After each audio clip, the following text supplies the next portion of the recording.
Guys, pay attention. We started yesterday working this topic, and I want you guys to pay attention what the goal is. So yesterday I was explaining to you guys that you want the person to have the defensive reaction. You want the person pushing you instead of like gripping and trying to off balance. So that's the most important part of the technique. Everything else that we were doing, the grips that we were using, direction that you're going, if you're leg trapping, knee sliding, Toriano pass, it doesn't really matter because you can switch that all the time. But the most important is to recognize that instead of attacking you, the person start defending. Okay, so if you can create this switch, that makes you feel more confident during the fight. Okay, so for me, like I think that's when it changes. If I initiate passing the guard and the person is gripping my collar, pulling me on top of them, and like stepping on my knee, and I'm constantly like posting, and I still like don't feel comfortable because the person is they're attacking. Eventually they're gonna get under or they're gonna do something. I start getting confident on top when I see that instead of attacking, the person is now using their hands to post, like or like they're using their legs, their hip to frame, and that's why we need to get. We need to get to this kind of position because then the person's not attacking you. Okay, it's survival mode. They're gonna stay there until like you're able to get to a good position. Okay. So for the drill, I was explaining to you guys like is like what grip you get first when you disengage. We also worked that yesterday. So pull guard max, he pulls guard, and then like I'm far away from him. If I don't have any grips and I step forward, I give him the control of my legs, and then it'll be hard for me to get the grips from here. It'll be defensive.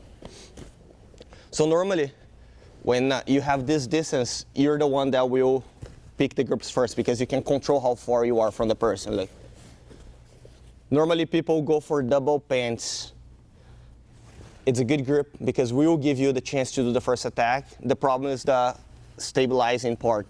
So if I try to stabilize here, look, he's framing, he's giving me the reaction that I want. Look, he's in a defensive grip here, trying to pulse.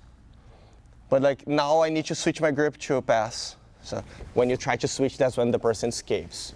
Some people are very good doing that, or like they stay really heavy until the person turns and gives the back. I find it difficult for me. Like when I do this, like I get here all the time, but I face this exact scenario here. Okay. So normally I try to get one grip on the collar. Instead of having double pants, I have one grip on the collar and one on the pants. I have attacks on both sides, okay?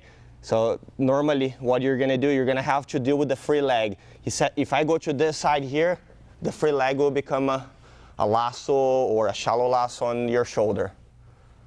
Okay, then you have to deal with that. I'm gonna show you what I like to do. Put the foot there. Normally I start walking to this side to open, and then I can windshield wiper over. Or I showed you guys yesterday, if I go here, I shin slice to this side, leg trap, control his hip, and I start stacking him from this position. And then from here, I would be able to let go and complete the leg drag. On the other side, let's say, I don't want to deal with the top leg.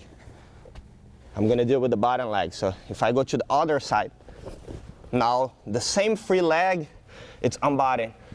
It's either reverse de la Riva or the leg across the body.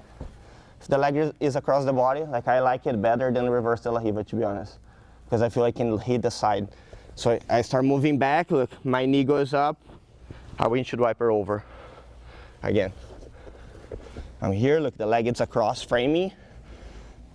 Like I push off and I put all the weight on my hip. My knee goes over, and then I end up on the side, either long stepping or knee sliding. If he goes reverse de la Riva, normally it's a good position, like you're in the knee slide with the opposite grips, but then like the person will start elevating you. Then you need to move back, start using your knee to beat the reverse de la Riva, and then enter the position. So for the drill, you guys are gonna do the same thing you're doing the last round, but I want you to focus a lot on making the person push you. Okay, I want you guys to recognize that the person stopped attacking and now they're defending. Let's go, 1, 2.